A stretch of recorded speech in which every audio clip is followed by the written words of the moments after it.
Hello. Well, since 1980, that I visited Tucson, Arizona, I've been traveling and visiting several places in New Mexico,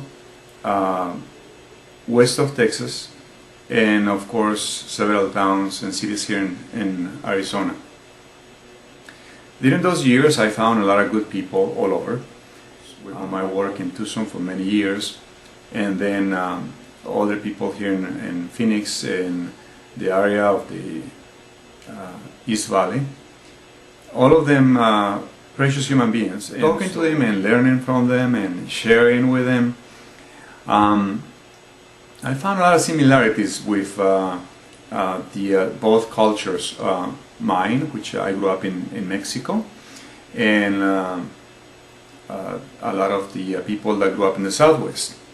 Now, we do have different foods and different food taste, and we also have different taste in politics and literature, but for the most part we are pretty much the same. We are like, we love our families, we like to see that there is a lot more opportunities for them as they grow up and they grow older, and we love freedom. We sacrifice anything for liberty. I mean, we do fight as much as we can to keep liberty and freedom of thought, and all of these things that were similar attracted me to start writing my diary and a blog on the internet. And slowly I compile a few essays that all carry the same theme, which is, our belief in God and why and how, and the Western culture, which is us, basically, or the Western world that was created or formed right after the conquest of the Americas. And then I went back and revisited a few of the Native American mythologies and belief systems, and I fell in love with them. I love it. And so I started looking at that we have a challenge, a huge challenge, to understand not only the Native Americans, but to understand each other's cultures, i.e. the Mexican and the American culture, which the American culture is made of so many broad viewpoints from other European countries and so forth. So I wrote a group of essays, put them in a little booklet, as a challenge to both cultures, the Hispanic and the American culture, to look at I've been able to do for the past 30-something years, from two different viewpoints, two different belief systems. And of course, I mean, all my children were born here in this country, have grandchildren born in this country, so obviously I'm not partial of anything. I like to share and see that those viewpoints compiled not only through talks, through several visits to churches and to other writers and here in Arizona. And just to read a little bit of this book, and this is what I consider to be, or what I have chosen to be in the past 30 years. So, right after the Bible, I heard this quote: "There is a time to cry and a time to laugh." And I believe I'm a poet, an analyst. I like to take a broad subject and research it and bring it down to small 12, 14 lines.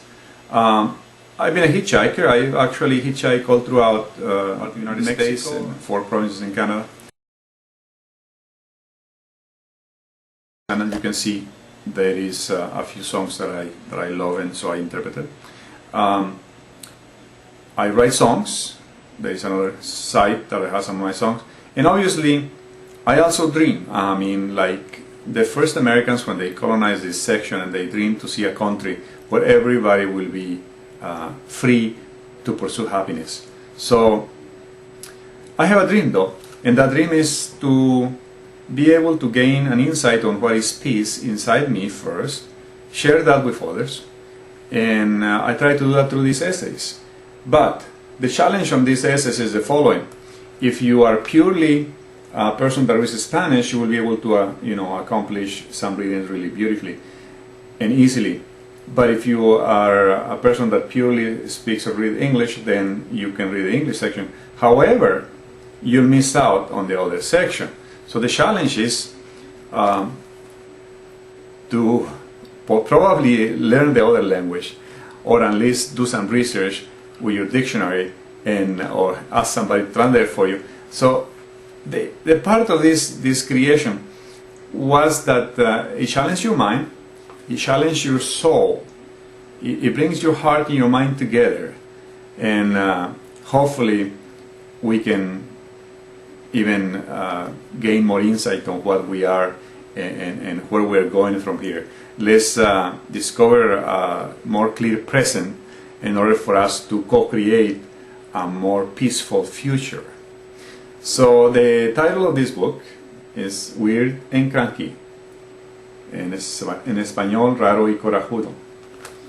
Weird because all the thoughts that come through your mind as you're growing up are influenced by your ancestry, by the DNA memories, by the books you read. Of course, at this time has been several hundreds, and then the interactions you have with other people, the ministers, the best friends, the teachers, the instructors, the people you visit, the people you find on the streets, the people you share with even on the internet. So that's kind of weird right now, you know, and this is the first millennium. The second part, cranky, well, sometimes I have noticed that throughout my life I have to be aware that there is a section of our minds that occupies with getting upset about things. Like right now we can see all these things going on in this country and several other countries are occupying, and that's because they're upset. They are upset, they are angry, they are a little cranky about how things are. So part of that is how we all humans are. It's human nature. It's how we learn to control this nature by challenging ourselves. So anyway, this is our challenge this year. We want to sell 100 of these copies so we can donate to the local place here in this area of the East Valley and get some toys for the less privileged people, like I was when I was a kid, and someone gave me some toys and I learned a few wonderful things. So thank you for watching my channel, and go to our site, check out, there is a few pages that you can read for free.